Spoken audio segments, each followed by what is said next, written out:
जय हिंद दोस्तों, आप देख रहे हैं डिफेंस ऑफेंस। अगर वीडियो पसंद आए तो वीडियो को लाइक कीजिए, चैनल को सब्सक्राइब कीजिए और बेल आइकन दबाना बिल्कुल मत भूलिएगा। और अगर हमें सपोर्ट करना चाहते हैं तो स्क्रीन पे दिए हुए क्यूआर कोड को स्कैन करें, या हमारी माता बहने भाई जो एनआरआईज है, जो विदेशों से देख रहे हैं, आप हमें पेपल के थ्रू भी सपोर्ट कर सकते हैं। आप हमें सपोर्ट जरूर करें, ये चैनल आपके ही सपोर्ट से चलता है और आपकी सपोर्ट चल सकता है। बहुत बहुत धन्यवाद। जय हिंद दोस्तों, आप सभी का स्वागत है आज के हमारे कार्यक्रम में। आज हमारे साथ एक बार फिर है फॉर्मर रॉ officer Rajeev Krishna Sharma ji Syria, Egypt, Afghanistan और not literally Bangladesh but Bangladesh desk जो है उसमें काम कर चुके हैं और जलालाबाद में अफगानिस्तान में पोस्टेड थे। आज का डिस्कशन हम आगे बढ़ाएंगे कल के डिस्कशन के ही कंटिन्यूएशन में एक तरीके से। आज थोड़ा बात करते हैं आइपस्टीन के बारे में, जेफरी आइपस्टीन के बारे में। जेफरी आइपस्टीन को लेकर के बहुत सारा डिस्कशन हुआ है वेस्टर्न मीडिया में और बहुत कंट्रोवर्सीज हुई। इंडियन मीडिया में बिल्कुल ही नहीं हुआ, किसी ने उसके बारे में डिस्कस ही नहीं किया, मतलब कोई डिबेट नहीं हुई कोई, जबकि ऐसा होता नहीं है। वेस्ट में बहुत सारे इश्यूज जो उठते हैं वो इंडिया में ऑटोमेटिकली उठ जाते हैं, क्योंकि वेस्टर्न मीडिया उसके ऊपर बात कर रहा है। तो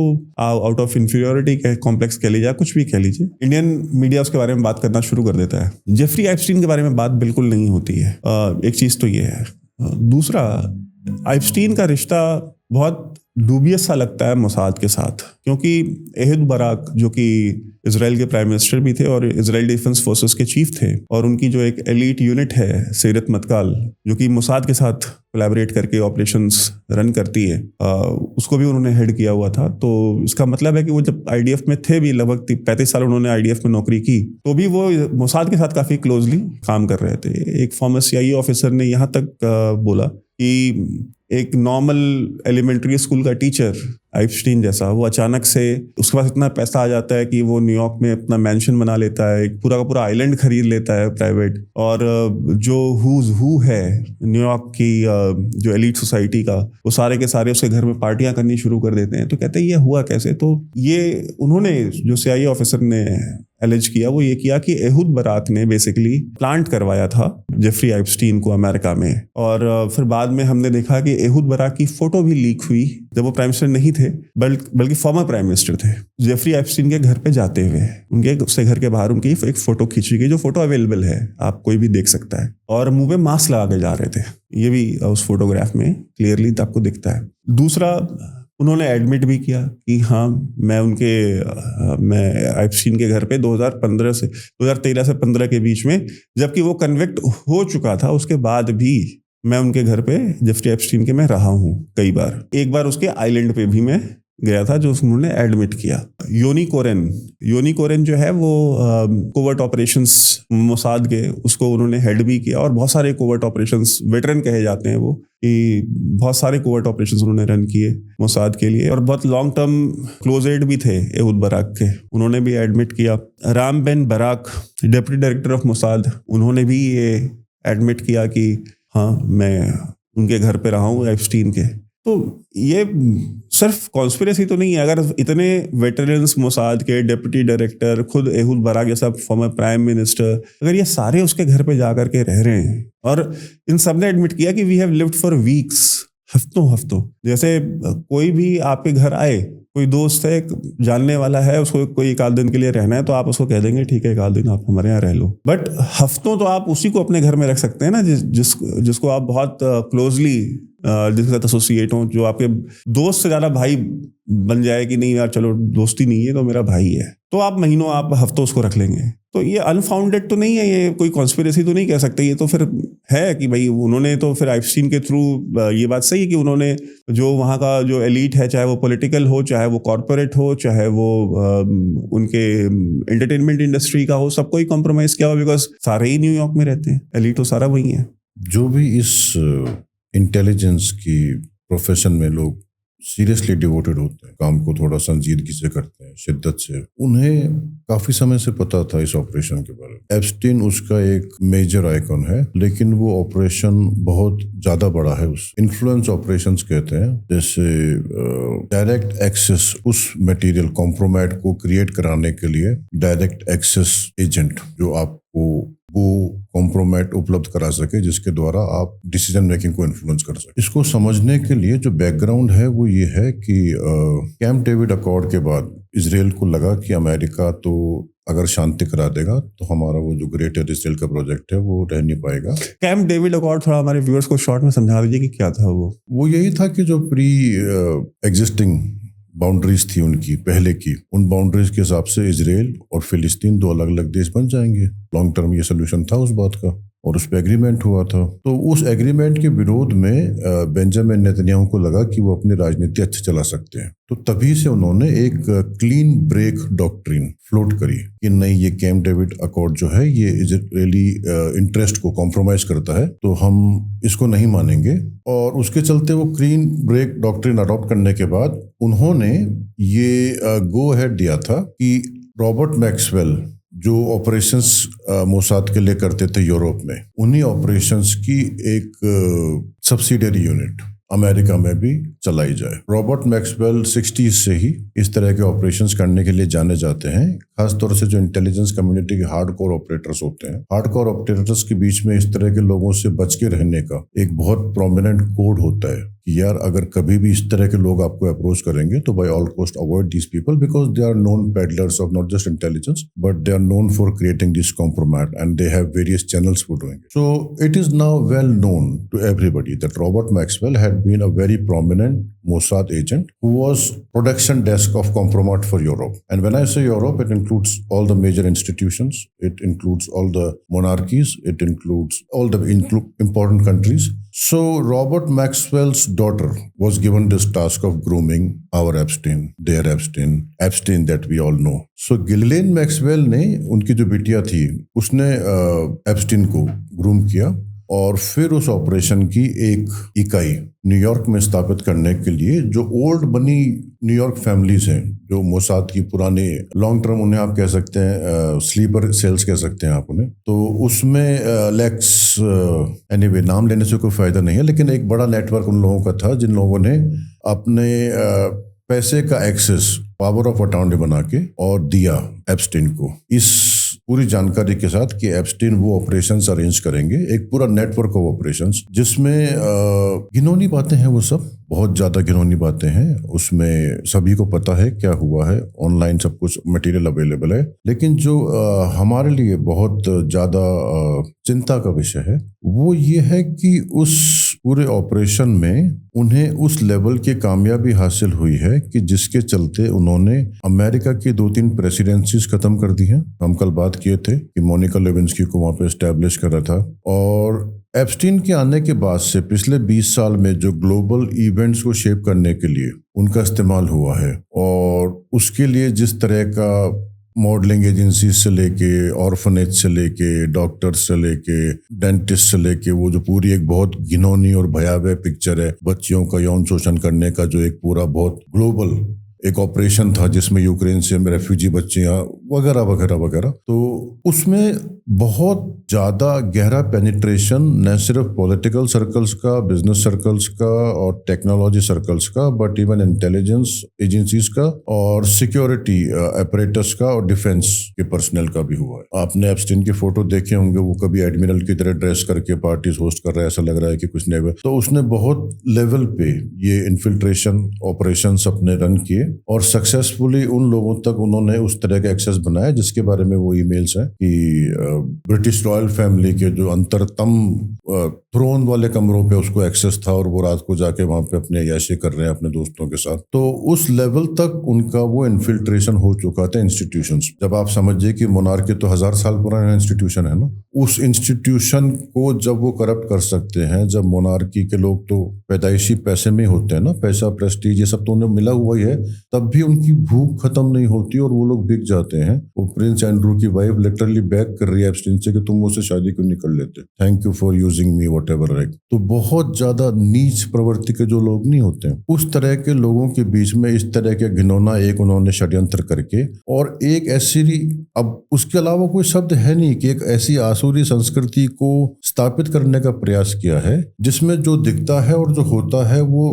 बिल्कुल अलग अलग है। जो हम अभी बात कर रहे थे क्लीन ब्रेक, उस क्लीन ब्रेक ऑपरेशन का पार्ट था ये एप्स्टीन वाले ऑपरेशन। उसमें क्लीन ब्रेक के ऑपरेशन में उन्होंने क्लियरली कह दिया था कि अब हम किसी की भी सुनेंगे नहीं, इंक्लूडिंग अमेरिका। ये जो इंटरनल उनके जो असेसमेंट्स थे और इंटरनल उनका जो पॉलिटिकल डिस्कोर्स है, उसमें 96-97 जब से बेंजामिन नेतन्याहू का पदार्पण हुआ है, उन्होंने सिंगल माइंडेडली फोकस रखा है इस बात के ऊपर कि किसी भी तरह से अमेरिका के प्रेशर में अब इजराइल नहीं आना चाहिए। और उसमें नहीं आने के लिए उन्होंने पहले क्लिंटन, उसके बाद 9/11 के जरिए जॉर्ज बुश, उनका किस तरह से ब्रेन वॉश किया, ये weapons of mass destruction, Iraq, ये सब ऑन रिकॉर्ड है, 2500 किताबें छप चुकी। आपके जो दर्शक मेरे किसी बात से नाराज होते हैं, उन्हें हाथ जोड़ के मेरा निवेदन है कि कृपया AI का इस्तेमाल करके उसको पढ़ने का प्रयास करें शॉर्ट फॉर्म में, क्या लिखा हुआ है इन सब विषयों के बारे में, क्या वाकई ऐसा हुआ है। इजराइल लॉबी के ऑपरेशंस के बारे में अमेरिका में खूब किताबें छपी हुई है। एप्स्टीन के बारे में ऑनलाइन यूट्यूब के ऊपर इतना मटेरियल है।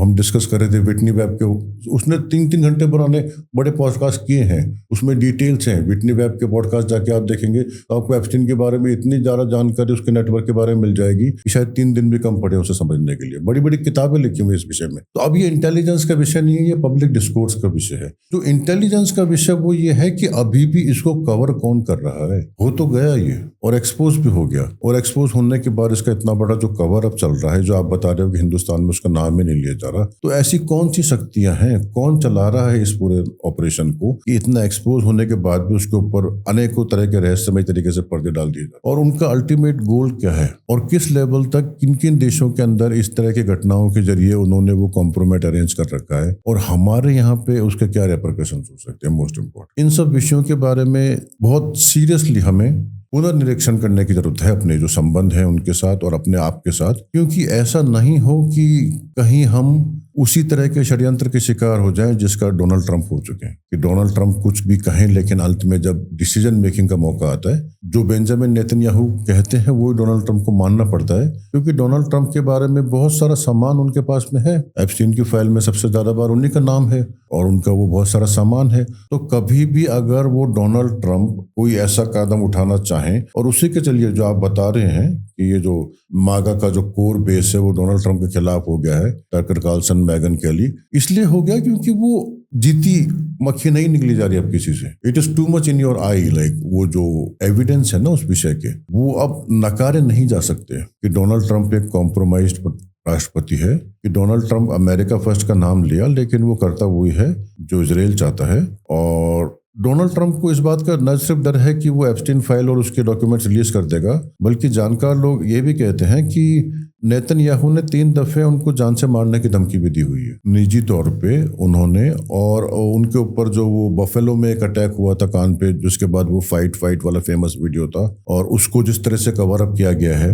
यूएस में भी, उस लड़के को 3 दिन के बाद, whatever the whole thing is available, आप जाके चेक कर सकते हैं उस विषय पे। लेकिन उसके बाद से ऐसा और ज्यादा पुख्ता हो गया, क्योंकि ट्रंप ने एक दफे इस बात के लिए अपने आप को मना लिया था कि अगर एप्स्टीन की फाइल में मेरा जो भी नाम या काम है वो अगर आ भी जाएगा तो I am willing to face it. चलो कोई नहीं, मतलब देख लेते हैं क्या बात है, रिलीज करके अपने उन्होंने बोला था कि करके देखते हैं। लेकिन ये जो जान से मारने वाले जो ऑपरेशंस हैं, आपने चार्ली कर्क के विषय में, जो चार्ली कर्क को जिस तरह से मार के फिर चार्ली कर्क तो बहुत ही ज्यादा एंटी इजराइल था, वो कैंपेन से पहले से भी बहुत एंटी इजराइल था। वो पहले नहीं था, वो होना बाद में शुरू हुआ है, यही मेन बात है। वो एक और कहा जाता है कि उसकी वाइफ जो थी, उसकी वाइफ को भी मोसाद ने ही प्लांट किया था उसकी लाइफ में। चार्ली कर्क भी शुरू में मोसाद के लिए ही काम कर रहे थे, क्योंकि वो जो अमेरिकन जायनिस्ट नहीं होते, उनको एक क्रिश्चियन जायनिज्म के अंतर्गत अमेरिका भेजना और इस तरह की, वो बहुत बाद में आके जब एक क्लियरली इस तरह का पैटर्न दिखने लग गया कि ये अमेरिका फर्स्ट के नाम पे इजराइल फर्स्ट हो रहा है, कि इजराइल को हम ना नहीं कह सकते अमेरिका, कि इजराइल ने पूरा एडमिनिस्ट्रेशन अपनी तरह से फिक्स कर रखा है और वो लोग वही करते हैं जो इजराइल उनसे चाहता है। और वो अभी ये ईरान वॉर के समय और ज्यादा क्लियरली सबके आंखों में आ चुका है। एक ऐसी मीटिंग हुई थी सिक्योरिटी काउंसिल की, जिसमें head of the table Benjamin Netanyahu है और डोनाल्ड ट्रंप यहाँ साइड में बैठे हुए हैं, और वो खड़ा होकर इंस्ट्रक्शन दे रहा है पूरे अमेरिका की, कोर नेशनल सिक्योरिटी आर्किटेक्चर वो एसेंशियली बेंजामिन नेतन्याहू चला रहे हैं, ये जानकार लोग समझ रहे हैं। इसलिए क्योंकि डोनाल्ड ट्रंप उनके हाथ में है, उनके बच्चे उनके हाथ में है, और ये मटेरियल उन्होंने पिछले 25 साल में मेहनत करके क्रिएट किया है,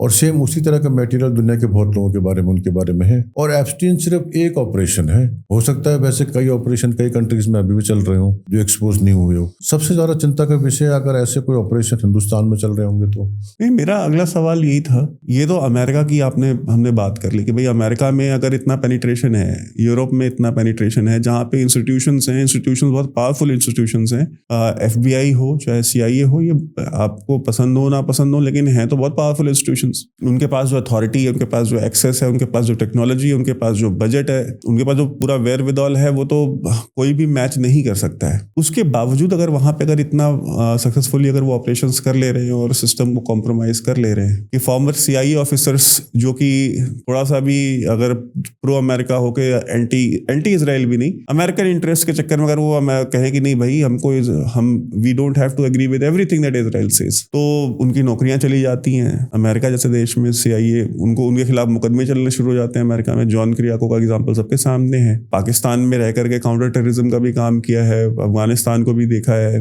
वेस्ट एशिया में भी सर्व किया है। उसके बावजूद सिर्फ इस बात पे नौकरी चली गई और जेल जाना पड़ा और कोर्ट कचहरी करके और कोर्ट से एक्सोनरेट होकर के आना पड़ा, मतलब पूरा करियर खत्म हो गया। 10-15 साल जो स्ट्रगल रहा उनका वो अपना रहा। अगर इतना इन्फ्लुएंस उनका वहां पे है, तो फिर जो थर्ड वर्ल्ड कंट्रीज है, मैं इंडिया की बात नहीं कर रहा स्पेसिफिकली, थर्ड वर्ल्ड कंट्रीज जो है, बिकॉज वो लार्जर शेयर है वर्ल्ड का, वो बड़ा हिस्सा है वर्ल्ड का, नेचुरल रिसोर्सेज ज्यादा वहां पे हैं। जितने नेचुरल रिसोर्सेज अफ्रीका में और एशिया में उतने थोड़ी है नॉर्थ अमेरिका और यूरोप में या साउथ अमेरिका में आप चले जाइए। इनका क्या हाल होगा? तो फिर इसका मतलब है कि ये जो एलिगेशंस हैं जो कि अमेरिकन NGOs और अमेरिकन जो एक्टिविस्ट है वो हमेशा एलिज करते हैं कि लैटिन अमेरिकन कंट्रीज या साउथ अमेरिकन कंट्रीज से जो बच्चियां ड्रग कार्टेल्स और इनके थ्रू जो स्मगल होके आती हैं वो उसको CIA फैसिलिटेट करती है, और ऑर्गन हार्वेस्टिंग और ये सारी चीजें जो हैं कि भाई इंसानों की बॉडी पार्ट्स निकाल करके उसको इंटरनेशनल मार्केट में बेच के उससे कैश जनरेट किया जाता है। सेक्स ट्रैफिकिंग का एक बहुत बड़ा नेटवर्क है जो वो खुद चलाते हैं। हालांकि वो एलिज करते हैं कि ये काम ईरान भी करता है, और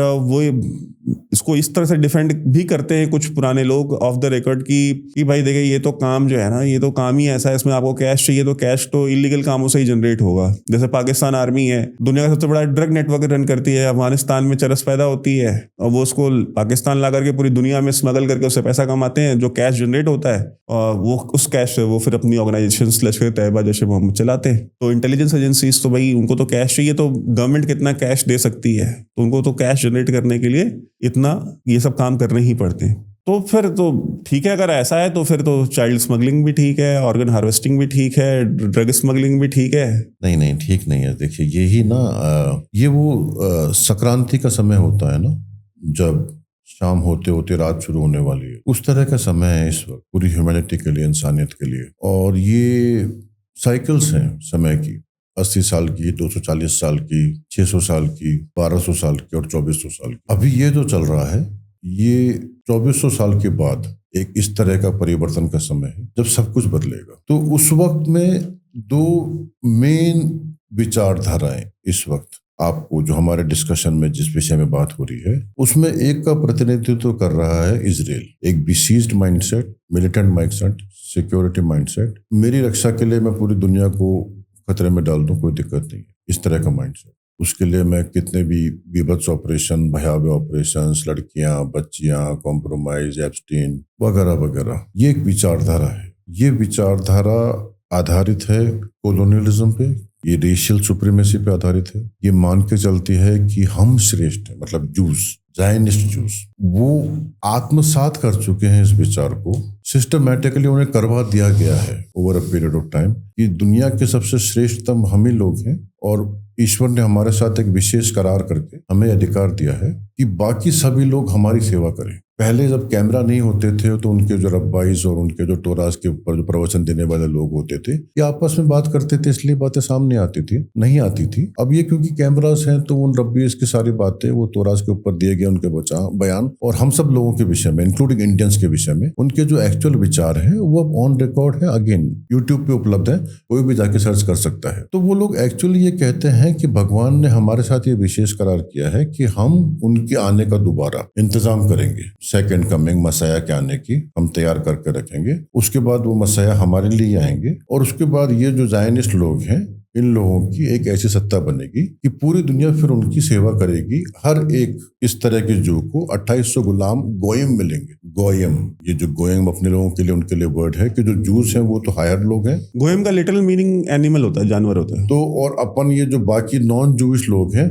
वो एक जू की 2800 लोग सेवा करेंगे। इन सब विचारों के साथ जब उन्हें लगता है कि हमें भगवान ने ही चूज करके भेजा हुआ है तो उनके लिए सच्चाई और अच्छाई में कोई फर्क नहीं है। उन्होंने ये बात सिस्टमैटिकली अपने जनता के भीतर भी बिठा दी है कि हम इतने श्रेष्ठ है कि हमारे लिए हम पूरी धरती को भी खत्म कर दें तो कोई बड़ी बात नहीं, क्योंकि धरती भगवान ने हमारे लिए बनाई है। ये सब लोग हमारे गुलाम ही तो हैं एसेंशियली। कहीं ना कहीं जनरेशनल एक साइकोलॉजिकल ट्रॉमा, क्योंकि वो लोग खुद गुलाम थे इजिप्ट में, बेबीलोन में, उससे बाहर आने के लिए उसका एक एग्रेसिव डिनायल है। ये एक जनरेशनल ट्रॉमा को, डीप बरीड एंग्स्ट को कवर करके एक security state that we are always under threat, जबकि ऐसा है नहीं। अगर इजराइल चाहता तो शांति से जी सकता था, अभी भी जी सकता है और जिएगा आगे, आप देखेंगे। क्योंकि लड़ाई अधिक समय तक नहीं कर सकता कोई भी देश, इकोनॉमिक्स उसके फेवर में नहीं है। क्योंकि इजराइल भारत का मित्र रहा है, इसीलिए हम बार बार निवेदन करते हैं उससे कि आप वो पॉलिसी रखें जिससे आप इस रास्ते पर नहीं चले जाएं कि आपको दिक्कत हो। तो ये एक विचारधारा है। दूसरी विचारधारा है जिसका प्रतिनिधित्व करते हैं भारत, उसी का प्रतिनिधित्व करता है रूस,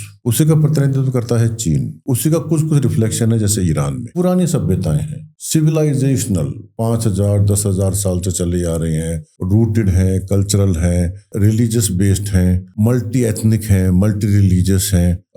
उन्होंने एक तरह की सोसाइटी बना के रखी हुई है जिस सोसाइटी में अच्छाई और बुराई के बारे में क्लैरिटी है। अभी भी वहां पे जो ये माइंडसेट है कि किसी को भी मार दो, ये यहाँ पे नहीं है अभी, लेकिन सिस्टमैटिकली यहाँ पे उसे क्रिएट करवाया जा रहा है। हिंदुस्तान में भी अब ऐसे बहुत सारे लोग हैं जो मेरी बात नहीं सुनना चाहते, क्योंकि उनका जो इजराइल के साथ प्रेम है वो मेरे साथ प्रेम से कहीं बहुत ज्यादा है। उन्हें इजराइल इतना अच्छा इसलिए लगता है क्योंकि सिस्टमैटिकली उनके फोन के जरिए उन्हें वही मिला है इंफॉर्मेशन। एल्गोरिथमिकली कंडीशनड कर दिया गया है एक बहुत बड़ी चंक ऑफ ह्यूमैनिटी को। जब वो सुबह शाम जो देखेगी वही तो सोचेगी, जो सोचेगी वही बोलेगी।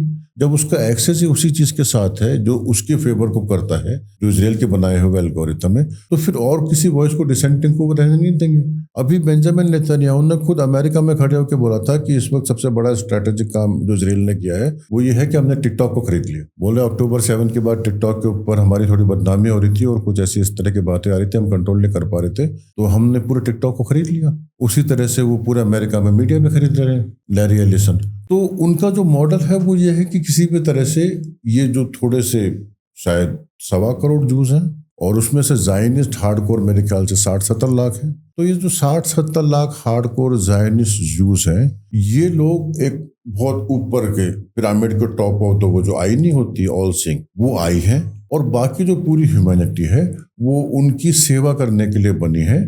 और अगर वो सेवा में किसी भी तरह का विघ्न करते हैं तो उन्हें खत्म कर देना चाहिए। अब ये विचारधारा सस्टेनेबल नहीं है आज के जमाने में। वो कितना भी कोशिश कर लें, कितना भी टिकटॉक खरीद लें, लेकिन एक फंडामेंटल फ्रैक्चर हो चुका है उस आइडेंटिटी में। इजराइल की आइडेंटिटी के बारे में एक फंडामेंटल क्वेश्चन मार्क दुनिया भर में लग चुका है।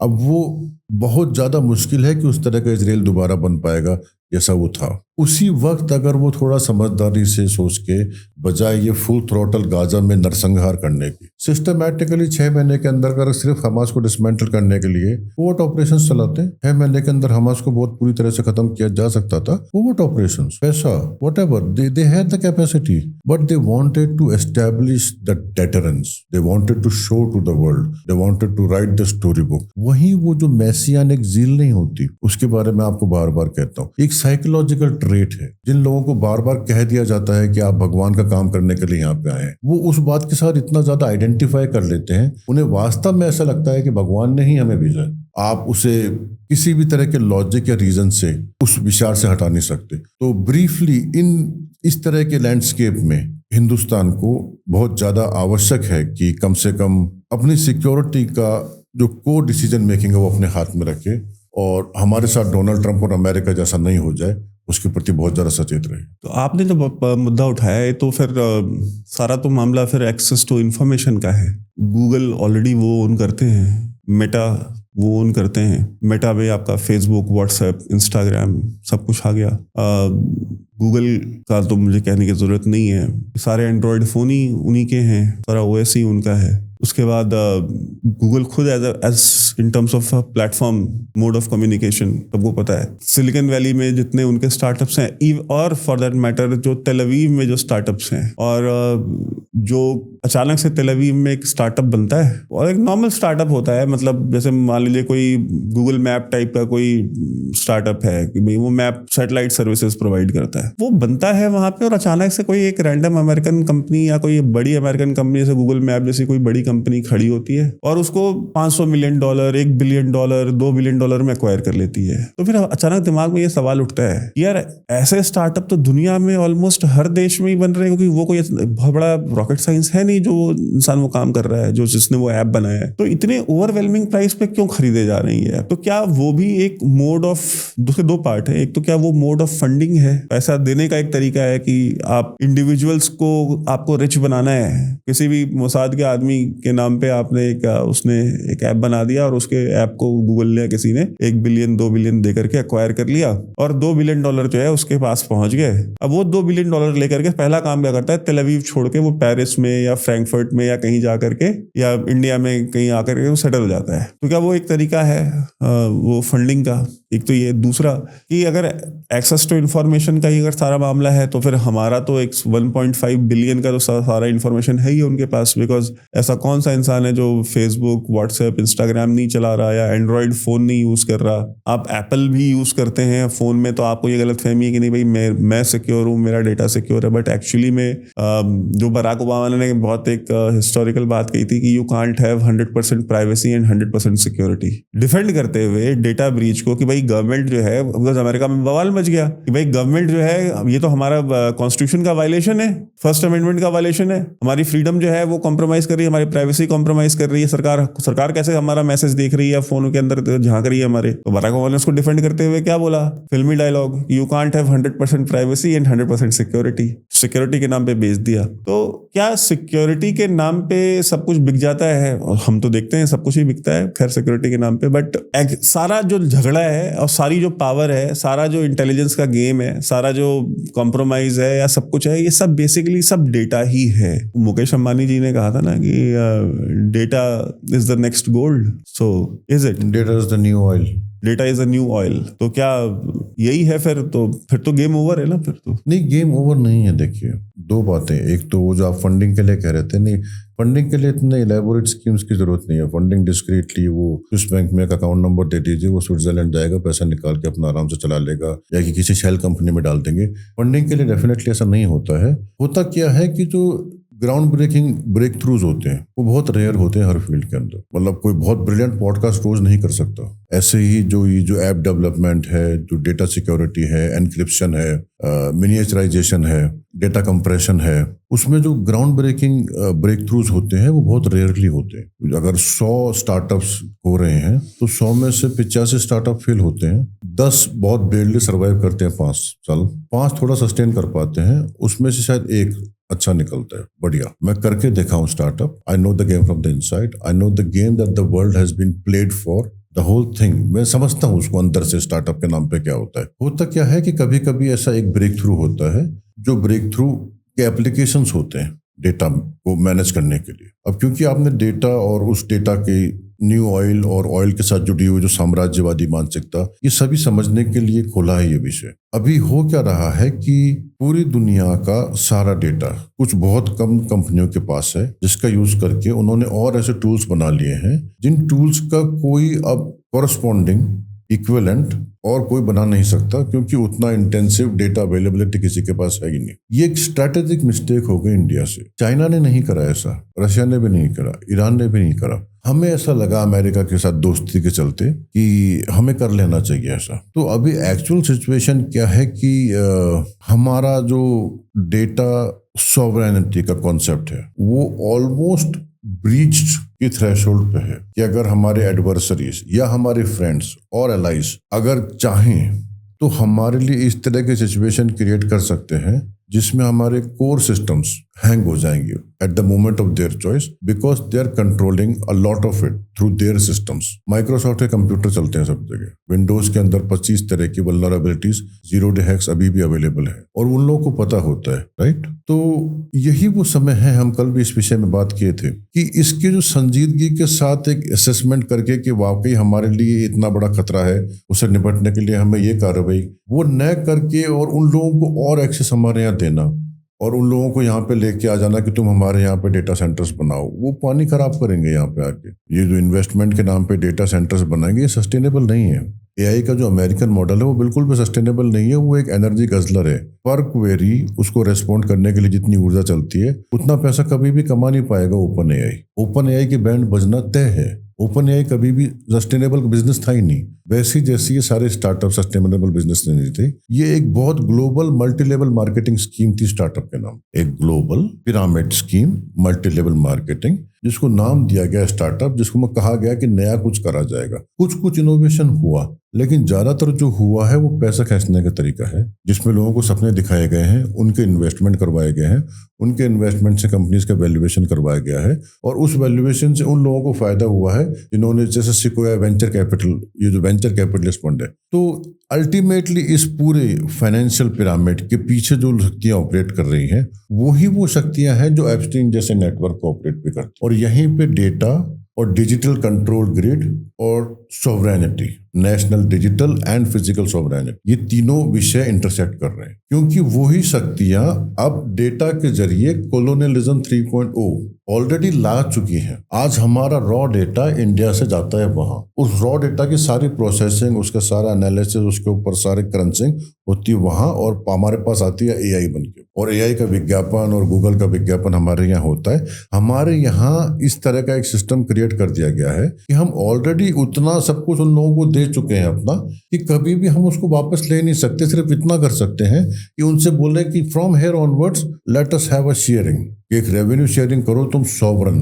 तो जो गवर्नमेंट ऑफ इंडिया के लिए जरूरी है बात वो ये है कि एक national data sovereignty fund create करके पर सिटीजन जो डेटा विदेशी कंपनियों ने लिया है और ले रही हैं और अभी जिनका जो यूज किया है उसके चलते उन कंपनियों को जितना वैल्यूएशन और प्रॉफिट है उसको हमारे पर सिटीजन के साथ ऐसे बांट के उस सॉवरन फंड में जमा कराने की एक व्यवस्था करवाए। मेटा को सिर्फ या गूगल को या एप्पल को सिर्फ यहाँ से पैसा कमा के ले जाने का अधिकार ना हो, उन्हें ये हो कि जो भी तुम यहाँ से कमा रहे हो उसको हमारे नेशनल डेटा सॉवरेनिटी फंड के अंदर जमा कराओ ताकि हम अपने लोगों के लिए वर्ल्ड बेस्ट डेटा इंफ्रास्ट्रक्चर उपलब्ध करा सकें। ये प्राइवेट हाथों में नहीं होना चाहिए। ये प्राइवेट हाथों में देने से लॉन्ग टर्म के अंदर प्रीडेटरी कैपिटलिज्म हमारे यहाँ हो जाएगा, जैसे अमेरिका में, ब्रिटेन में, यूरोप में हुआ है और वो सस्टेनेबल नहीं है। वो हम देख चुके हैं, उसके विषय में बात हो चुकी है। कैपिटलिज्म अमेरिका में फेल हो रहा है। अब जोहरान ममदानी सरकारी ग्रोसरी की दुकान खोल रहे हैं न्यूयॉर्क में। सरकारी कोऑपरेटिव से जोहरान ममदानी न्यूयॉर्क में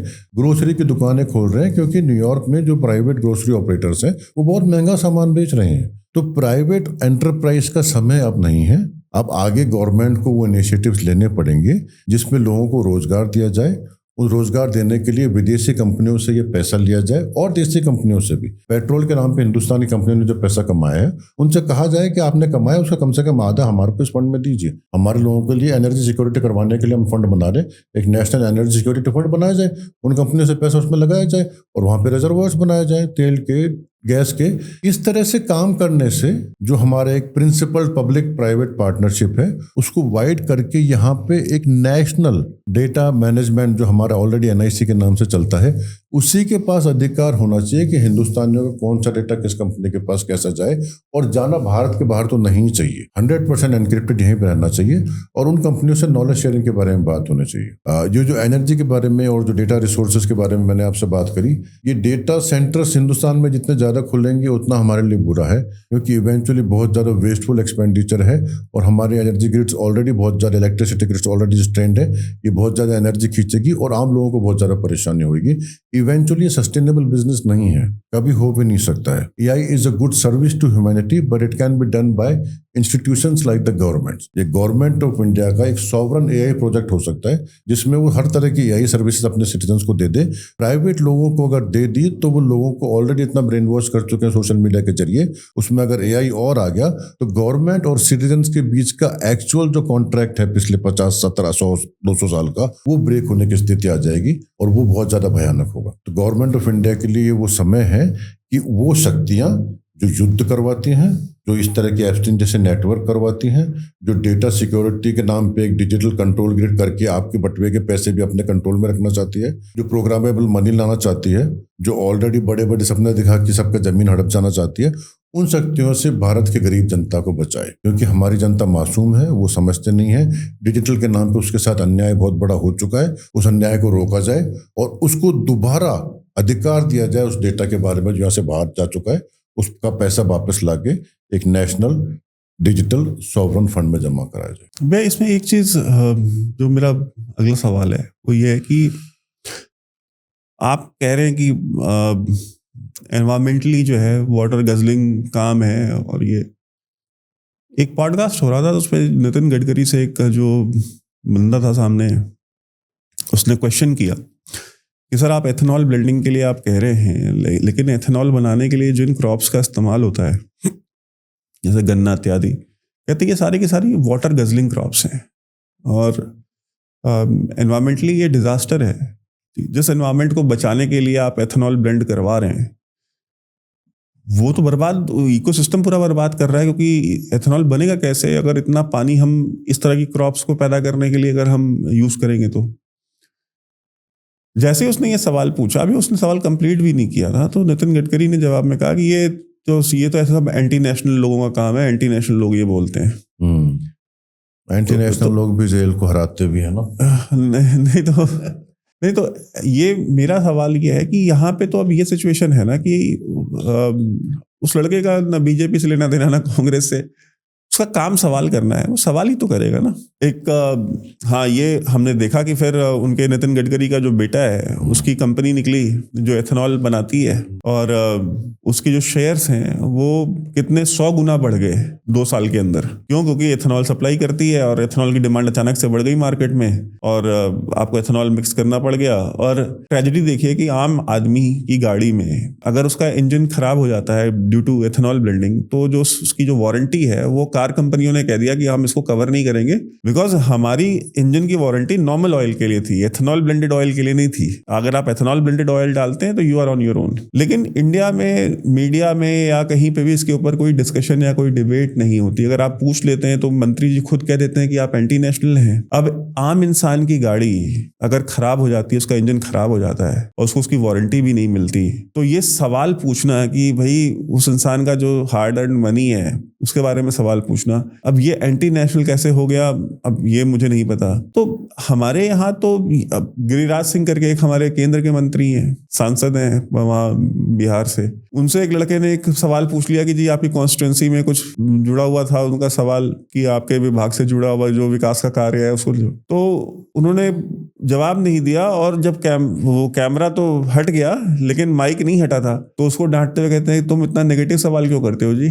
मतलब सवाल भी पॉजिटिव चाहिए, नेगेटिव सवाल नहीं चाहिए कि आप आम कैसे खाते हैं, काट के खाते हैं कि चूस के खाते हैं, ये है सवाल। ठीक है, आप मीम्स देखते हैं क्या? ठीक, तो जब आप तो ये क्वेश्चन करने पे ही आप एंटी नेशनल लेवल कर दिया जाए, और सवाल भी आपके मेरे आप किसी व्यक्तिगत उससे जुड़ा हुआ नहीं है, सवाल जनता के कंसर्न से। गाड़ी जनता में सबकी खराब होगी, जो वोट दे रहे हैं या जो लोग गाली दे रहे हैं, जो हमको एंटी नेशनल या किसी को एंटी नेशनल लेवल कर रहे हैं, कल को अगर एथेनॉल ब्लेंडेड ऑयल से गाड़ी आपकी भी खराब होगी और जब आपको पैसा नहीं मिलेगा तो हम देखेंगे फिर। अभी चल रही है गाड़ी ठीक है, लेकिन जब वारंटी खत्म होने से पहले जब खराब हो जाएगी तब हम देखेंगे। सो ये जब इस तरह का माहौल बना दिया जाए, I mean, कैसे आप उसको करेंगे? क्योंकि फिर वही है ना कि इंस्टीट्यूशंस तो सारे आपने ऑलरेडी कॉम्प्रोमाइज कर लिए ना। अब 2004 से लेकर 14 तक इस देश में अगर 50 पैसा भी पेट्रोल का दाम या डीजल का दाम बढ़ता था या 10 रुपए भी अगर सिलेंडर का दाम बढ़ता था तो हमको पता था कि टीवी पे आज शाम को 5 बजे से लेकर रात के 10 बजे तक डिबेट इसी पे होगी। अगले दिन आप अखबार मंगाइए, कोई सा भी अखबार मंगाइए, चाहे वो प्रो गवर्नमेंट हो, एंटी गवर्नमेंट हो, जो भी हो। हम सबको पता है दैनिक जागरण को प्रो बीजेपी समझाता था, हिंदुस्तान को प्रो कांग्रेस समझाता था, लेकिन फ्रंट पेज पे पूरी खबर जो है कम से कम आधे पेज में तो सिर्फ वो जो पेट्रोल डीजल और सिलेंडर के नाम थे उसी से जुड़ी हुई खबर मेन खबर होती थी, सबसे बड़ी हेडलाइन के साथ, जनता की जेब पर डाका और इस तरह के हेडलाइंस के साथ। हाँ, आज आप मुझे बताइए 2014 से 2026 आ गया, 12 साल में आपने किसी ने भी एक भी डिबेट देखी हो टीवी पे जो पेट्रोल के या डीजल के दाम बढ़ने पे की गई हो? सिलेंडर के दाम 400-500 रुपए से 1000 रुपए, अब तो 5000 में भी नहीं मिल रहा। इतने सारे वर्कर्स दिल्ली छोड़ के चले गए, सरकार आज भी कहती है कोई प्रॉब्लम, कोई कमी है ही नहीं है। कंटेंट क्रिएटर्स, यूट्यूबर्स जा करके रेलवे स्टेशनों पे खड़े होकर के जो मजदूर, जो लेबर क्लास जो यहाँ पे जो काम करता है, कोई ऑटो चलाता है, कोई रेडी लगाता है, उनके इंटरव्यू कर रहे हैं कि भाई क्यों जा रहे हो? तो कह रहा भैया 3 दिन से तो खाना नहीं खाया, तो अब जाना पड़ेगा, गाँव जाएंगे, यहाँ पे तो नहीं रह सकते। वो बना रहे हैं, लेकिन मजाल है कि कोई नेशनल मीडिया चला जाए वहाँ रेलवे प्लेटफॉर्म पे, एक इंटरव्यू कर ले कि भाई लोग जा रहे हैं छोड़ के। तो जब इतना कंट्रोल है चीजों पे, इंस्टीट्यूशंस पे, और डेटा का आपने बता दिया कि डेटा का हाल ये है कि वो कंसिस्टेंटली वही चीज आपकी फीड में जो है डाली जा रही है, चाहे वो आप कोई भी प्लेटफॉर्म खोल लीजिए जो कि आपको प्रो इजराइल कंटेंट देगा। तो बेसिकली हम एक मिस इन्फॉर्मेशन फेड ज़ॉम्बीज बनते जा रहे हैं ना, जिनका रियलिटी से कोई लेना देना नहीं है। और अगर कोई रियल क्वेश्चन पूछ ले तो वो उसको आप एंटी नेशनल बता दीजिए, उसको देशद्रोही, धर्मद्रोही और ईश्वरद्रोही जो चाहिए वो बना दीजिए फिर उसको। एक सिस्टमैटिक ऑपरेशन है इसको। 300-400 साल के संघर्ष के बाद मानवता ने अपने लिए आज़ादी हासिल करी एज अ होल। कॉलोनियलिज्म से अलग अलग लोगों के अपने अपने नैरेटिव होते हैं, लेकिन ऐसा खत्म हो रहा, ऐसा लगा कि कॉलोनियलिज्म खत्म हो गया, लेकिन उसके जो फंडामेंटल ऑपरेटर्स और प्रिंसिपल्स हैं वो अभी भी ऑपरेट कर रहे हैं। वो कॉलोनियलिज्म के लिए आपको सिटीजन्स नहीं चाहिए, आपको सब्जेक्ट्स चाहिए, क्योंकि जो अगर थिंकिंग क्रिटिकल सिटीजन्स हो गए तो वो सवाल पूछेंगे जो आप बता रहे हैं। तो कॉलोनियलिज्म और उसका जो विकृत रूप अभी एक पोस्ट कॉलोनियलिज्म, जिसे आप पोस्ट कैपिटलिज्म भी कह सकते हैं, एंड स्टेट्स कैपिटलिज्म, जिस तरह का अभी हम देख रहे हैं, वो एक डीजेनरेटिव डेमोक्रेसी ही क्रिएट कर सकता है, जिसमें डोनाल्ड ट्रंप जैसे लोग जो एक्चुअली एक टॉक शो होस्ट थे, लोगों का मनोरंजन करते थे, हंसाते थे लोगों को, वो राष्ट्रपति बन गए। डेटा का ही मैनिपुलेशन हुआ है उस पूरे में, डेटा के साथ खेला गया है, डेटा के द्वारा भावनाओं को बनाया गया है, ऐसा क्रिएट करा गया है एक सिस्टम। उस डेटा के साथ हमारे यहाँ पे भी बहुत इस तरह का एक इकोसिस्टम बन चुका है कि एक हार्डकोर लेवल आइडेंटिफिकेशन हो चुका है इस पूरे विचारधारा के साथ कि हम और इजराइल और बाकी सब कोई भी नहीं, और हम इन सबको whatever ideas, end of civilization type की, आज रात एक सभ्यता खत्म हो जाएगी। इस तरह की विचारधाराओं की जब किसी के अंदर एक न्यूरोलॉजिकल संरचना हो जाती है, वो स्वतः नहीं होती, कभी वो बनाई जाती है। जैसे अचानक कहीं पे इंटरनेट अपने आप एक्सेस नहीं कर सकता ना कोई। अभी ईरान में एकदम से इंटरनेट तो बंद हो गया, लेकिन उसके बाद 15,000 जगह इंटरनेट चल रहा था, तो किसी ने वो प्रोवाइड कराई थी ना डिश वहां पे। वो क्रिएट करा जाता है वो सिस्टम, बाहर एक्सटर्नली, उसी तरह इंटरनली। एक इंटरनल मैनिपुलेशन करने के लिए बहुत लंबे समय से ऐसी रिसर्च करी जा रही है, न्यूरोबायोलॉजिकल हैकिंग उसे कहते हैं। वो न्यूरोबायोलॉजिकली हैक ज़ॉम्बीज ही हैं एसेंशियली ये लोग, क्योंकि उनका जो कॉग्निटिव न्यूरोलॉजिकल स्ट्रक्चर है उसमें उनका प्रीफ्रंटल कॉर्टेक्स के साथ कोई संबंध नहीं रह गया है। उनकी सारी चीज, ये जो बेसल गैंग्लिया है ना पीछे, एसेंशियली जो रेप्टिलियन ब्रेन है उसी के द्वारा गवर्न होते हैं। आप और हम जिन बातों के विषय में चिंतन करना चाहें या डिस्कस विमर्श करना चाहें, वो बातें उन्हें सुहाएंगी नहीं, क्योंकि वो रेप्टिलियन ब्रेन के किसी काम के नहीं है। बड़ी एनालिटिकल, बड़ी फिलोसॉफिकल, बड़ी इस तरह की बातें हैं। रेप्टिलियन ब्रेन सिर्फ एक ही बात समझता है, फाइट या फ्लाइट, कि मैं यहाँ से भाग जाऊं कि यहाँ पे लड़ लूं। उसे कंसिस्टेंटली थ्रेट ही दिखता है, तो वो थ्रेट लगातार दिखा दिखा के वो एक्सपोजर इस तरह का कर दिया जाता है कि बाय डिफॉल्ट उसको सिक्योरिटी उस इकोसिस्टम में मिले, जिस इकोसिस्टम में उसको बताया जाए कि अगर तुमने ऐसा नहीं किया तो तुम्हारे साथ वैसा हो जाएगा। ये एक न्यूरोलॉजिकल स्ट्रक्चर जब किसी व्यक्ति का बन गया, वो उसका कोर आइडेंटिटी डिफाइनिंग फीचर हो जाता है। वो एक का नहीं, ऐसे करोड़ों लोगों का एक साथ किया जा सकता है। पास्ट में ऐसे सिस्टमैटिकली लोगों ने किया है, फासिस्ट रेजिम्स ने किया है। एक बहुत वेल एस्टेब्लिश्ड प्लेबुक है, ये कोई नई चीज नहीं है। जिन साइकिल्स की हम अभी बात कर रहे थे, उसी साइकिल का हिस्सा है कि लेट स्टेट कैपिटलिज्म ऐसा ही हो सकता है। डिजेनरेटिव डेमोक्रेसी इसी तरह की दिख सकती है। वहां पे जो उस तरह के जो नॉन सीरियस लोग होते हैं ना, उनकी ज्यादा पूछ होती है। सीरियस विचार कोई करना नहीं चाहता, क्योंकि वो उस ब्रेन के लिए काम का नहीं है। वो जो रेप्टिलियन ब्रेन है, उसको जरूरत नहीं है ज्यादा फिलोसफी की, उसको ड्रामा चाहिए। आज रात को कराची के अंदर हमला करके आ रहे, उसको अच्छा लग रहा है बहुत। वो जो एक मंडेन, ट्रिवियल, डल एग्जिस्टेंस जीने वाला कोई व्यक्ति है, जिसे पता है कि वो किराया भी नहीं चुका पा रहा दुकान का, क्योंकि फुटफॉल नहीं है, क्योंकि सब डिजिटल खरीदते हैं। अमेजन ने जिसको कंगला करके छोड़ दिया है, उस आदमी के जीवन में सिवाय इस छोटे से सुख के अब कुछ नहीं बचा कि वो लगातार देखता रहे कि कराची के ऊपर हमला हो रहा है, कोई तो कुछ कर रहा है। उसको साइकोलॉजिकली इतना डिपेंडेंट बना दिया गया है ना उस विषय के ऊपर, कि अगर उसे वो नहीं मिलेगा तो उसका सिस्टम क्रैश कर जाएगा। और ये अगेन एक्सीडेंटली नहीं है, ये ऑर्गेनिकली नहीं है, ये स्पॉन्टेनियसली नहीं हो रहा है, ये करा जा रहा है सिस्टमैटिकली। ऐसे साइकोलॉजिस्ट बैठते हैं इन ऐप्स को डिजाइन करने के लिए, जो कलर्स के साथ, डिजाइन्स के साथ, ह्यूमन रेटिना के साथ, ब्रेन के साथ, 13 साल का बच्चा क्या सोचता होगा इस विषय के साथ, बहुत सिस्टमैटिकली उन्होंने एक ऐसा नेटवर्क क्रिएट कर दिया है एक्सटर्नल, जिसके पास पूरी एग्जैक्ट इंफॉर्मेशन है हमारी कोर इंटरनल मेमोरीज। और ये बहुत महत्वपूर्ण विषय है। शायद आज तक जितने विषय पे हमने बात करी होगी, इसमें सबसे महत्वपूर्ण यही है। हम अपने आप को पूरा कभी नहीं जान सकते, क्योंकि हमारा न्यूरल नेटवर्क 25 तरह की चीजों में इन्वॉल्व रहता है। लेकिन अगर किसी के पास हमारी पूरी मेमोरी का एक्सेस है, हमने कब कब क्या क्या कैसे कैसे किया है, तो वो हमारे बारे में हमसे ज्यादा अधिक एक प्रिडिक्टेबल, प्रोग्रामेबल बीइंग क्रिएट कर सकता है। आप समझ पा रहे हैं मैं क्या कह रहा हूँ? कि हम तो लगातार, परसों रात को मैंने क्या खाया था मुझे नहीं पता, 3 महीने पहले मैं कहाँ गया था मुझे नहीं पता, 3 साल पहले मैं किस यात्रा पे था मैं अभी याद नहीं कर पाऊंगा। लेकिन कहीं पे एक है ऐसा दूसरा आर.के. शर्मा, उसको सारा डेटा उसका मिला के वो एक्चुअल एंटिटी है। वो जैसे एक फिजिकल रियलिटी में ये आर.के. शर्मा है, एक डिजिटल आर.के. शर्मा भी है जो फुली ऑगमेंटेड है, जिसके अंदर सब तरह के डेटा स्ट्रीम आ रही है और उसकी टोटल मेमोरी को एक्सेस है इन सिस्टम्स का। ये सिस्टम उसकी मेमोरी को, इस मेमोरी को, जो ग्लोबल मेमोरी को कलेक्ट करके ग्लोबल कॉन्शियसनेस को कंट्रोल करने का एक बहुत शातिर प्रोग्राम बनाया जा रहा है। उसमें मेमोरी का कलेक्टिव इरेजर हो जाएगा, जैसे ऑलरेडी अभी हो चुका है। अभी हमारे बच्चे सनातन संस्कृति के विषय में उतने चिंतित नहीं होते जितने शायद अमेरिका, व्हाटएवर, जो एक अपनी संस्कृति, अपनी जड़, अपनी जमीन, अपने पूर्वज, अपने संस्कार, इनसे विहीन एक पीढ़ी का निर्माण जो सिर्फ लड़ना चाहती है हमेशा। इस तरह के वीडियो गेम्स, इसी तरह का exposure, pornography, digital manipulation, constant exposure to propaganda, ताकि वो कभी भी सब्जेक्ट से सिटीजन बनने की तरफ ना आ जाए, क्योंकि उसके सिटीजन बनते हैं वो कॉलोनियलिज्म और कैपिटलिज्म अब गिर जाएगा ना। कैपिटलिज्म को उसके गेम में ही चाइना ने हरा के दिखा दिया। आज जो चाइनीज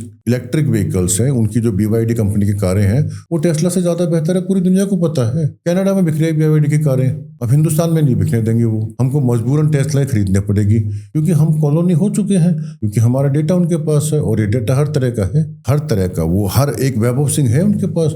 आपके बारे में आपसे ज्यादा उन्हें पता है कि आपने कब क्या सोचा था और अब आगे क्या सोचेंगे, आप कब रात को कितने बजे कैसे क्या करते हैं। अगर वो चाहेंगे तो आपको किसी भी क्षण उसके द्वारा अपने बताए हुए डायरेक्शन में मोड़ सकते हैं ना, बजाय ऐसे करने के। इस तरह से एक programmable human being, the whole idea is this, controllable, programmable human being who will never go out of line set by the masters, who sits with these vast observational screens. Panopticon बोलते हैं उसको। Colonialism की बुनियाद के अंदर वही है, वही वो जो आंख है ना, वो सबको देख रही है, ऑल सीइंग आई। वो अब डिजिटल है, वो डिजिटल आई सबकी मेमोरीज को एक्सेस कर रही है, सबकी मेमोरीज, फैंटेसीज, सबकी एस्पिरेशन, सबकी सब कुछ का उन्होंने एक ऐसा एक सिस्टम बना रखा है, जिसपे अगर एल्गोरिथमिकली अथॉरिटी वो एस्टेब्लिश करना चाहें तो न सिर्फ इंडिविजुअल्स पे बल्कि ग्रुप्स पे वो कर लेंगे। उन्हें पता है कि इस ग्रुप को ऐसा क्या कंटेंट दिखा जाए जिससे भड़क के अभी दंगा करने को आ जाएगा। उन्होंने साबित करके दिखाया है, जब ये ईरान में ये सब जो लड़कियों के बाल काटने वाली ये सब, किस तरह से किस चीज़ को कैसे हवा दी जाती है, किस इशू को उठाना है, किसको आगे बढ़ाना, उसके लिए बहुत बड़े बड़े एल्गोरिथम में इंजीनियर्ड रियलिटी रियलिटी है एक पूरी, ऐसे स्पॉन्टेनियस नहीं है कुछ भी। वो अब हिंदुस्तान उनकी एक लेबोरेटरी बन चुका है अनफॉर्चुनेट। यहाँ पे ऑलरेडी हमारे जो मजदूर हैं बेचारे, जो अभी फैक्ट्री के मजदूर है, गारमेंट फैक्ट्री से, उनमें ऑलरेडी मजदूरों के यहाँ पे कैमरा और मोशन कैप्चर करवा के उन मजदूरों से ऑलरेडी वो काम करवाया जा रहा है जो बाद में ऑटोमेट करके उन्हें उनकी मजदूरी से हटा देगा। हर चीज ऑटोमेट करने का प्रोग्राम है, क्योंकि ह्यूमन बीइंग तो एरेटिक है ना, वो तो कुछ ना कुछ गलती करता ही है ना, वो तो खुद की तरफ से सोचता भी है, प्लस उसको बाहर भी जाना होता है। अब ऐसे डार्क फैक्ट्रीज का जमाना आ जाएगा जहाँ पे इंसान होएगा ही नहीं। जब इंसान होएगा नहीं तो उसको खाना भी नहीं खाना, उसको बाथरूम भी नहीं जाना, उसको ब्रेक भी नहीं चाहिए, उसको सोशल सिक्योरिटी भी नहीं चाहिए, उसको पेंशन भी नहीं चाहिए, उसको लेबर राइट्स भी नहीं चाहिए। डार्क फैक्ट्रीज मतलब वहाँ इलेक्ट्रिसिटी भी नहीं चाहिए, क्योंकि उनकी आंखें थोड़ी है, वो तो ऑटोमेटेड है, उनके मोशन है, वो रात रात दिन दिन भर काम कर सकते हैं। और इस काम से वो रोबोट्स और एंड्रॉइड्स और वो उस तरह के डॉग्स बनाए जाएंगे, गलगोटिया के जो ओरिजिनल वाले, कि जिनको छोड़ के फिर पूरी दुनिया के ऊपर ऐसे राज चलाया जाएगा। और उसी की तैयारी है ये। इजराइल एक अलग तरह से उस सिस्टम को बना रहा था अमेरिका के साथ, ईरान कुछ और तरह का एक सिस्टम, एक वो religious mythological historical based, China ने और कुछ कर रखा है, रशिया और कुछ कर रखा है। एसेंशियली ये ह्यूमैनिटी को कंट्रोल करने के नैरेटिव्स ही तो हैं एट द कोर। इसमें से कौन सा नैरेटिव जीतेगा, यही अगला वर्ल्ड कप है। अगला जो ग्लोबल एक मेजर रेवोल्यूशन होने वाला है, उसमें जब ये लोग हारेंगे तो क्या वो चाइना मॉडल चलेगा, क्या वो चाइना रशिया हाइब्रिड मॉडल चलेगा, क्या वो ब्रिक्स का मॉडल हो सकता है, क्या ऐसा किया जा सकता है, ये जो यूरेशियन इंटीग्रेशन। तो ये बड़े सब्जेक्ट्स हैं, और इन सब्जेक्ट्स को नहीं होने देने के लिए ये शक्तियां काम करेगी, क्योंकि उनको ये सिर्फ मार्केट चाहिए। उनके already trillions of dollars invested हैं, और इन्होंने जो कंट्रोल हासिल कर रखा है वो किसी भी कीमत पे छोड़ना चाहेंगे नहीं। और इस पावर का किसी भी तरह से अगर पीसफुल ट्रांसफर नहीं हुआ तो फिर जनता उसके बारे में थोड़ा और सीरियस हो ही जाएगी, क्योंकि इवेंचुअली वो ज्यादा लंबे समय तक एक्सेप्ट नहीं करेगी। जनता की जो जागरूकता है वो लगातार बढ़ रही है, एक ग्लोबल ग्रैंड अवेकनिंग शुरू हो रखी है। लोग अब बेवकूफ नहीं रहे पहले की तरह की, जो टीवी पे दिखा जाए, जो रेडियो पे बताया, जो इंटरनेट पे आ गया। ऐसे छोटे छोटे पॉकेट्स में एक्टिविस्ट और रेजिस्टेंस और ये इस तरह की एक्टिविटीज लोग ऑल्टरनेटिव रियलिटी संबंधी कर रहे हैं, और वो लोग कोअलेस होके आपस में इस तरह के नेटवर्क बना के इसके खिलाफ संघर्ष कर रहे हैं। और इस संघर्ष के अंदर ह्यूमैनिटी के सामने एक बहुत बड़ा चैलेंज ये है कि वो लेबलिंग से काम ना चलाए, उन इश्यूज को थोड़े गहराई से समझने का प्रयास करे, क्योंकि आगे इसमें सभी का इंटरेस्ट है। अगर हम नहीं जीते, मतलब इंडिया अगर नहीं जीता, तो हो सकता है कि चाइना के वो एंड्रॉइड्स और उनके वो एंड्रॉइड्स आके नोएडा की सड़कों के ऊपर पेट्रोलिंग करेंगे। आपको 9:30 बजे के बाद बाहर जाना अलाउड नहीं होगा। सब जगह सर्वेलेंस से कैमराज होंगे, आप बाहर जाएंगे वो कुत्ता के पकड़ लेगा, गलगोतिया वाला। कैमरे तो अभी भी इंडिया में जितने भी सीसीटीवी कैमरे लगे हुए हैं तो सारे चाइनीज ही, चाहे वो मेड इन इंडिया कहने के लिए हो, बट एक अंदर जो उसके कंपोनेंट्स हैं वो तो सारे चाइनीज ही है ना। ये ड्रोन्स भी ऐसे ही हैं, हमारे ड्रोन से वो भी चाइनीज।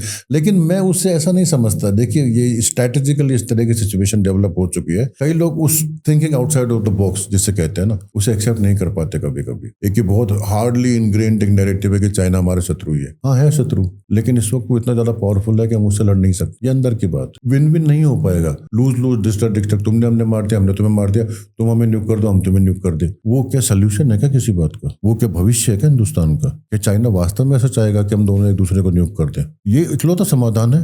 कन्वेंशनली या टेक्नोलॉजिकली वो हमसे बहुत ज्यादा आगे है, उसके पास बहुत ज्यादा सामग्री है, प्लस उसके जो ये रोबोट्स और ये सब है, हम कम से कम 10 साल पीछे हैं उससे। एआई में कम से कम 3-4 साल पीछे हैं उससे। एआई ऑगमेंटेड, ये पूरा अगर उसने 3 लाख रोबोट्स भेज दिए, आप कितना भी कुछ, आप समझ रहे हैं मैं क्या कहना चाहता हूँ? मैं कोई भयावह डरावनी पिक्चर नहीं क्रिएट कर रहा हूँ। ये रियलिटी है जो कभी भी ऑन ग्राउंड आ सकती है। ट्रक्स के ट्रक्स आ गए, वो कुत्ते और वो एंड्रॉइड, आप क्या, what will you do? Guns, उनको गन्स में नहीं चाहिए, वो कराटे कर लेंगे। You know what I am telling you. ये सीरियस सब्जेक्ट है, ये सीरियस लोगों के लिए है। इसका क्या करोगे आप? उसको ड्रोन्स ही आ जाएंगे ना, FPV ड्रोन्स। आपकी तो फौज है, उसके तो ड्रोन्स हैं, और ड्रोन्स भी AI से कंट्रोल्ड हैं। उसके पास वो ऐसे इस तरह के सिस्टम्स हैं कि वो कोऑर्डिनेट करके एरिया डोमिनेशन कर सकता है, एरियल डोमिनेशन कर सकता है, रोबोट्स भेज सकता है, कुत्ते आगे पकड़ सकते हैं, कुत्ते गोली मार सकते हैं, रोबोट्स आगे। आप क्या करेंगे? आप सिर्फ ये कर सकते हैं कि उसके लिए ये इतना महंगा कर दो कि वो कभी ऐसा करने का सोचे भी नहीं, बस दैट्स ऑल। वो आपने ऑलरेडी कर रखा है यार, हम न्यूक कर देंगे, खत्म, दैट्स ऑल। तो वो लड़ाई का खात्मा करने के लिए बनाया था हमने बम।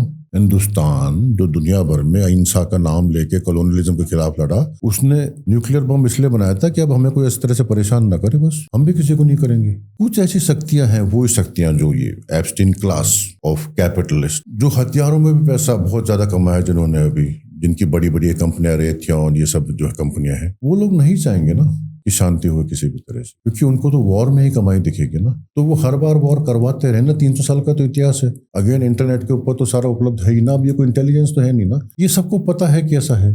फिर ये लोग अब वॉर करवाना चाहेंगे। हिंदुस्तान की होशियारी इसमें है कि कम से कम चाइना के साथ वो वॉर न लड़े जो हम नहीं जीत सकते। अपने deterrent, human, Tibetan, technological, whatever, जितना ज्यादा से ज्यादा कर सके आप सिर्फ एक डेटरेंट कर सकते हो, उसके आगे बहुत ज्यादा मुश्किल है। अभी we have lost it the moment we started doing this whole US induced whatever, like we are helping to contain China. The US can not contain China, the US could not even contain Iran पिछले बार से ज्यादा powerful हो चुका है ना।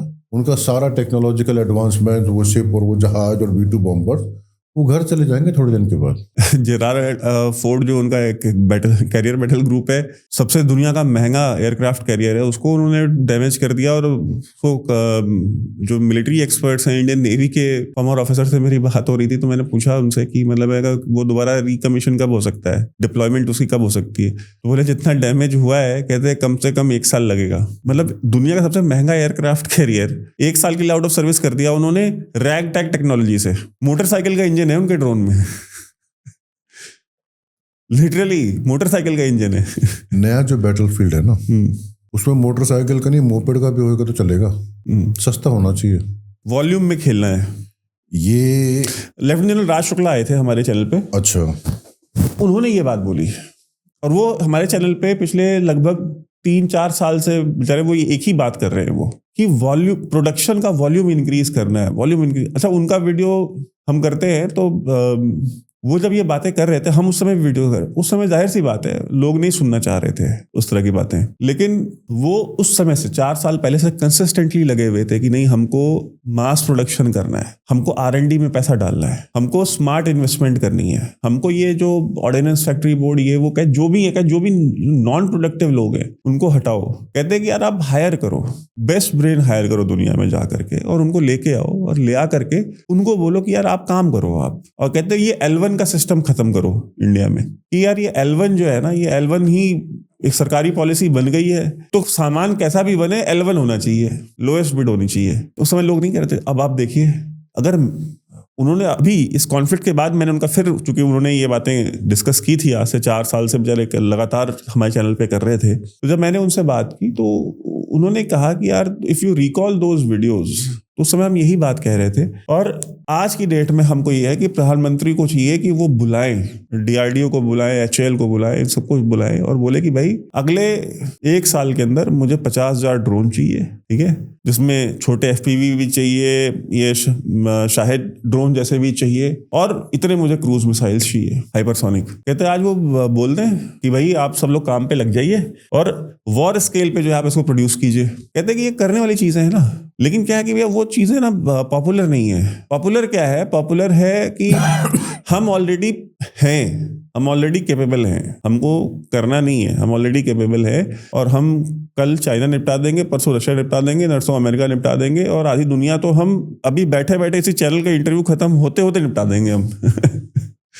तो ये है प्रॉब्लम कि हम अपनी शॉर्ट कमिंग्स को अब वो एक खत्म करेंगे। अब इसको मैं आगे नहीं बढ़ाऊंगा। एक है ना कि अगर आपको कोई बीमारी है, उसका इलाज तब संभव है, उसके इलाज की जो पहली प्रक्रिया है, उसकी इलाज की शुरुआत जो है वो डॉक्टर को विजिट करके नहीं होती है। उसके इलाज की शुरुआत तब होती है जब आप एडमिट करते हैं कि हाँ मुझे ये प्रॉब्लम है। जो इंसान ये एडमिट ही नहीं करता कि मुझे प्रॉब्लम है, वो इंसान कभी ठीक नहीं होता। वो इंसान हमेशा बीमार होता है, एक दिन बीमारी में ही मर जाता है, बिकॉज वो सिचुएशन बैड से वर्स और वर्स से और वर्स होती जाती है, और फिर लास्ट में सब कुछ ही समाप्त हो जाता है, एक दुखद अंत हो जाता है। तो किसी भी चीज का सुधार तब संभव है जब आप उसमें सुधार की आवश्यकता है, पहले इसको स्वीकार कीजिए। इसकी स्वीकार्यता से शुरुआत होती है। हम तो सर स्वीकार ही करने को तैयार नहीं है। नहीं, अभी हो रही है स्वीकार्यता। ये जो इजराइल की लड़ाई के बाद से एक स्वीकार्यता का अचानक एक स्तर बढ़ा है, और in the end is the beginning. ये जो आप बता रहे हैं ना कि एंड है, उस एंड में ही हमारी बिगिनिंग है। हम वहां से स्टार्ट कर रहे हैं कि हम बिल्कुल कटिंग एज लेवल की ऐसी ब्रिगेड्स बना सकते हैं जहाँ पे इंडिविजुअल सोल्जर्स, भैया मुझे FPV ड्रोन कंट्रोल करने के लिए फुल इक्विप्ड है, single soldier FPV drones and battle, वो है हमारे पास। लेकिन वो आज भी है हमारी आर्म्ड फोर्सेस के पास, वो FPV ड्रोन्स वो ऑपरेट भी करते हैं और हमारे सोल्जर्स तो के ऊपर ट्रेनिंग भी है। इनोवेशन हम कर सकते हैं। लेकिन उसमें प्रॉब्लम यह है कि स्केल की प्रॉब्लम है कि जिस स्केल पे आपको जरूरत है उस स्केल पे नहीं है, तो उस स्केल पे लेके जाने की जरूरत उसके लिए एक बहुत बड़ी अपॉर्चुनिटी इस वक्त इसलिए है क्योंकि सारे जो ग्लोबल टेक कंपनीज है उसमें रिडंडेंसीज हो रही हैं, लोगों को निकाला जा रहा है। जो हमारे लोग हैं इंडियन जिन्होंने कटिंग एज काम किया हुआ है उनको लाके और DRDL के साथ अटैच कर देना चाहिए ऐसी इनोवेटिव। लेकिन फिर वहां प्रॉब्लम ये है ना कि आपकी सैलरी जो है ना वो राष्ट्रपति से ज्यादा नहीं हो सकती ना, ये भी तो प्रॉब्लम है तो हमारे। सैलरी देने की जरूरत ही नहीं है ना, आप उन्हें ऑनरेरियम दीजिए और रहने खाने के पैसा दीजिए। बताइए कि अगर टेक्नोलॉजी बनी और बिकी तो उसके बाद आपका शेयर है उसके अंदर, कोऑपरेटिव वेंचर है, पब्लिक प्राइवेट पार्टनरशिप है, हम आपको रहने खाने के लिए बढ़िया एकदम प्रॉपर्टी दे रहे हैं, आपके साथ बढ़िया लेबोरेटरीज है, आप हमारे लिए ये चीज डेवलप करिए, उसका प्रोडक्शन करवाइए, प्रोडक्शन करवाने के बाद हमारे साथ पार्टनरशिप करिए और अगर वो चीज वास्तव में हमारे काम की होगी तो हम आपको उस पार्टनरशिप का पैसा देंगे। आपका बड़ा पैसा बन सकता है, बड़ा जिंदगी भर। आप हमारे मेहमान तो है नहीं, आप तो इस देश के बच्चे हैं, पहले बाहर काम कर रहे थे, अब यहाँ पे आके काम करिए। आपके लिए एक बहुत बढ़िया वर्किंग एनवायरनमेंट। छोटी छोटी ऐसी सिटीज क्यों नहीं बनाई जा सकती? बिल्कुल 10-10 हजार जो टेक्नोलॉजी, जो हमारे लाखों लोग इंक्लूडिंग अभी ये जो गल्फ के अंदर जो हमारे मजदूर भाई भी हैं, तो वो सब लोग वापस आएंगे हिंदुस्तान। यहाँ पे पहले से क्यों नहीं तैयारी करी जा रही इस बात की कि उनके आते कम से कम कुछ काम करने के लिए है, तुम भैया ये सिटी बनाओ ताकि 3 साल के बाद दोबारा जब बड़ी लड़ाई हो। और भैया ऐसा नहीं कि ये प्रयोग हुए नहीं है, आप आज भी देख लीजिए कि जितने भी PSUs हैं, चाहे वो NTPC हो या इनकी सिटीज जो है आज से 50 साल पहले जो है गवर्नमेंट ऑफ इंडिया ने जाला करके बसाई है ना रिमोट एरियाज में। तो उसी की आवश्यकता है फिर से कि सरकार बेसिक मिनिमम 20,000 रुपए प्लस रहना खाना कपड़ा और आपका डेटा ये सरकार आपको दे रही है। आप आराम से खा पी रहे हो, कम्युनिटी किचन चल रही है, आप बढ़िया साथ में रह रहे हो, आप देश की सेवा कर रहे हो, आप ड्रोन्स बना रहे हो, आप कुछ भी कर रहे हो, आप AI डेवलप कर रहे हो, आप वो हमारा गलगोटिया वाला कुत्ता बना रहे हो, आप देश की सेवा कर रहे हो। आपके लिए बड़े फख्र की बात है। आपको सड़क मतलब कैपिटलिज्म को खत्म हो रहा है ना, ये AI के नाम के ऊपर कैपिटलिज्म का सत्यानाश हो गया। ये सब स्टॉक मार्केट सब क्रैश करेंगे, उसके बाद ये सब जो जनता आएगी वो कैसे खाएगी बेचारी? उसको देश की सेवा में क्यों नहीं लगा दिया जाए? प्रोडक्टिव कामों के लिए क्यों नहीं पहले से तैयारी कर ली जाए? आते हैं उन्हें अगर पता है कि यहाँ पे ये सिटी बनानी है, आप 6 महीने के अंदर बना के हमें सिटी करिए, उसके बाद हम वहाँ से इन लोगों को लेके आएंगे, सॉफ्टवेयर इंजीनियर्स को लेके आएंगे, हम मेटलर्जिकल इंजीनियर्स को लेके आएंगे, हम इसको एक नेशनल स्केल के ऊपर कर सकते हैं हमारे खुद के लोगों के साथ बहुत कम पैसों में। लेकिन आइडिया वो नेशनल इनिशिएटिव लेने का होना चाहिए। सबका साथ सबका विकास वास्तविक तौर पे सर्वजन हिताय सर्वजन सुखाय, प्राइवेट कंपनीज के लिए नहीं, किसी की निजी जेब भरने के लिए नहीं, बड़े एक संघर्ष के लिए जिसके लिए भारतवर्ष पिछले 5,000 साल से तैयारी कर रहा है।